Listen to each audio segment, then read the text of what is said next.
حضور علیہ السلام نے ارشاد فرمایا، جس نے کسی شخص کی مصیبت کو دور کیا، کسی مومن کی تکلیف کو دور کیا، وہ تکلیف کسی بھی قبیل سے ہو سکتی ہے، وہ بیماری تھی اس کے علاج میں مدد کی، اس نے کہیں جانا تھا سواری پہ بٹھا کے لے گیا، وہ بھوکا تھا اس کو کھانا کھلا دیا، اس کی جوان بچی تھی اور گھر کی دہلیز پہ بوڑھی ہو رہی تھی، اس نے شادی میں مدد دے دی،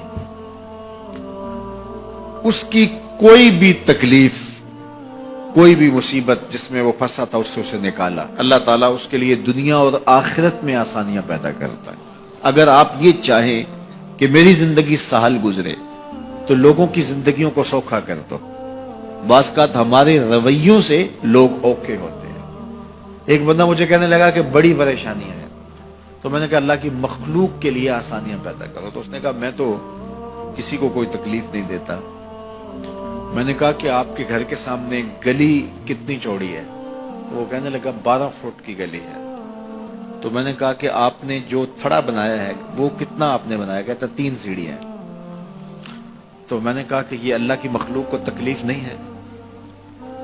12 فٹ کی گلی ہے، لوگوں کی بیچاروں کی کبھی گاڑیاں بھی گزرتی ہیں، جنازے بھی گزرتے ہیں، اور تم نے 3 سیڑھیاں اس گلی کے اندر رکھی ہوئی ہیں، اور تم سمجھتے ہو کہ میں کسی کو تکلیف نہیں دے رہا۔ تم لمحہ لمحہ اللہ کی مخلوق کو تکلیف دیتے ہو۔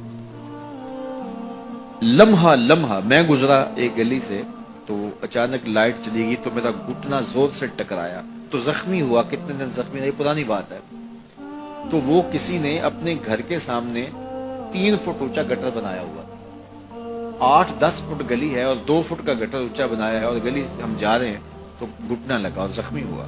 پتہ نہیں کتنوں کے زخمی ہوئے ہوں گے، کئی بیمار گرے ہوں گے، لیکن اس نے اس کو ہٹایا نہیں ہے، اس لیے کہ وہ سمجھتا ہے کہ گلی پر اتنا تو میرا حق ہے کہ میں اتنی پہ قبضہ کر لوں۔ تو وہ اللہ کی مخلوق کو تکلیف دے رہا ہے، اللہ کی مخلوق کو اذیت پہنچا رہا ہے۔ اپنی موٹر اس نے باہر لگائی ہے، 10 مرلے کا مکان ہے، سب کچھ اس کے مکان کے اندر موجود ہے۔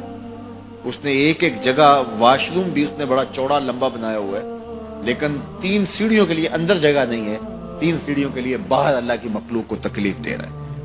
تو اللہ کی مخلوق کو جس قبیل سے بھی آپ تکلیف دو، آپ اگر اونچی آواز کرتے ہو جس سے ہمسایہ تنگ آتا ہے، تو یہ بھی اللہ کی مخلوق کو تکلیف دینے کے مطلب۔ ہمارے دین نے تو ہمیں کس قدر آسانیاں سکھائی ہیں، کس قدر سہولتیں ہمارے دین نے ہمیں دی ہیں، اور لوگوں کی جان سوکھی رہے، لوگوں کو تکلیف میں مبتلا نہ ہونے دیں، لوگوں کو اذیت میں مبتلا نہ ہونے دیں۔ میں تو یہ بھی دیکھتا ہوں کہ لوگ 12 فٹ کی گلی ہے اور اس کے اندر دکان ہے، تو سامنے اس طرف کا جو ہے وہ موٹر سائیکل کھڑا کر کے تو اندر سے جو ہے وہ کوئی چیز خرید رہے ہوتے ہیں، تو باہر سے کوئی بیچارہ آ کے ہارن دے رہا ہو، اور کھلو جا، کوئی نہیں ٹکالی پہ۔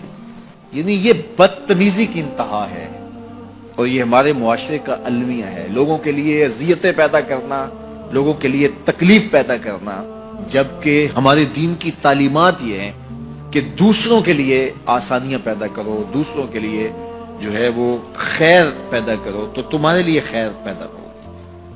تو اس لیے فرمایا گیا کہ جس نے کسی شخص کے لیے آسانی پیدا کی تو اس کے لیے بھی آسانی پیدا ہوگی، لیکن صرف دنیا پہ نہیں ہوگی بلکہ اس کے لیے اس کے بدلے میں آخرت میں بھی آسانی پیدا ہوگی۔ تو یہ اگر ہم مزاجی زندگی بنا لیں تو وقت نہیں لگتا کوئی اس پہ، تو اللہ تعالیٰ جل شانہ آسانیاں پیدا کر دیتا ہے۔ ویسے بھی آپ کسی کی دل جوئی کریں، کسی شخص کی مدد کریں، کسی کے لیے آسانی پیدا کریں محض اللہ کی رضا کے لیے، آپ کے اندر جو طمانینت اترے گی، جو ٹھنڈ پڑے گی، اس کا کوئی جواب ہی نہیں ہے۔ تو لوگوں کے لیے آسانیاں پیدا کریں، لوگوں کے لیے راحتوں کا سامان بنے، تمہارا وجود لوگوں کے لیے خیر کا